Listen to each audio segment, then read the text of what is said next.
But the other thing I'll add is don't like, I feel like so many people right now are hung up on the movements constantly needing to change. So you had said something earlier about like perfecting the movement.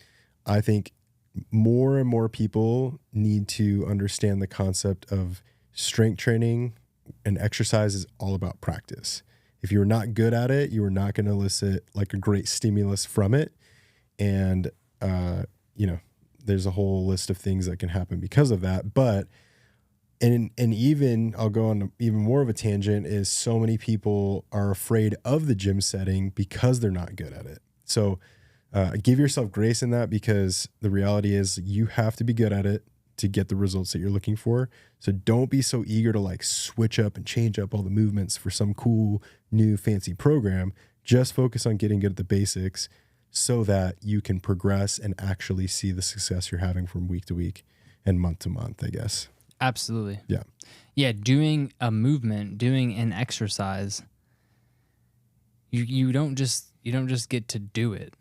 Like it's like saying like, oh, play this song on the guitar. Like imagine traveling to a foreign language and just thinking you could pick up where these people have been speaking this language for decades. Yeah, you can't just be like, oh, I'm gonna do single leg RDLs because it's a hamstring movement or it's a hinge movement.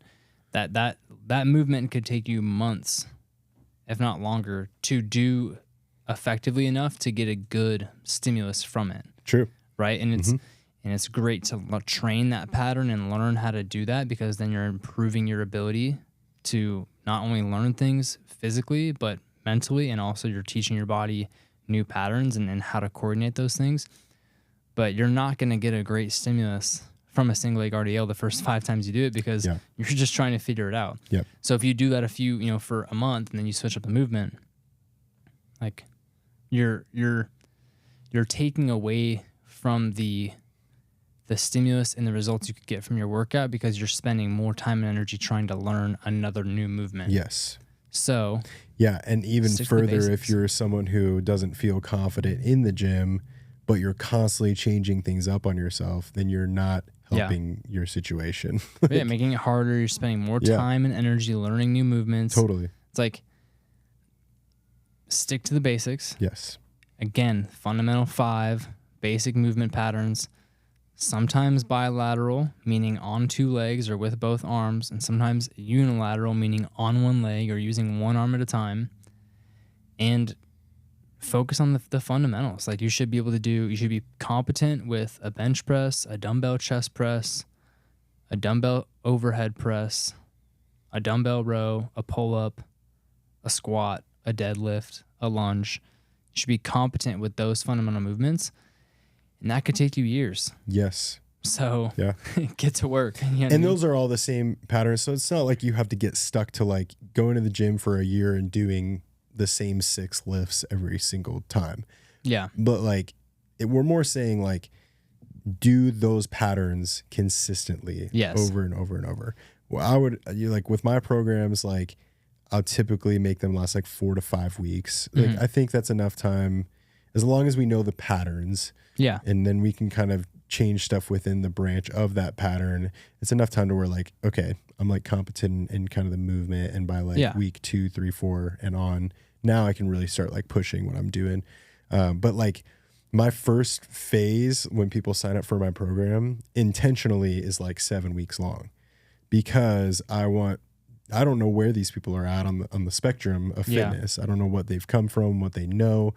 And I want people to like just get comfortable in the gym and get comfortable with these very basic movements. That I think the first phase is like your trap bar deadlift, a back squat, a bench press, an overhead press. It's all like the stuff we're talking about. And it's like, sorry, like you're on week 6 and you're going to go to the gym and do the same thing. But I've gotten so many like asks of like, when is this going to change? It's like, well, hang in there. And not to be a dick, but just saying like, I want you to get really good at this. Yeah. And I want you to be able to like see that you're getting good at it and then know when to push. Yes. Like that's a big part of getting better. Yeah, absolutely. And not that you can't rotate movements every 4 weeks. It's just, especially if you're new or especially if your time is limited, focus on the things that are going to move the needle the most. Yes.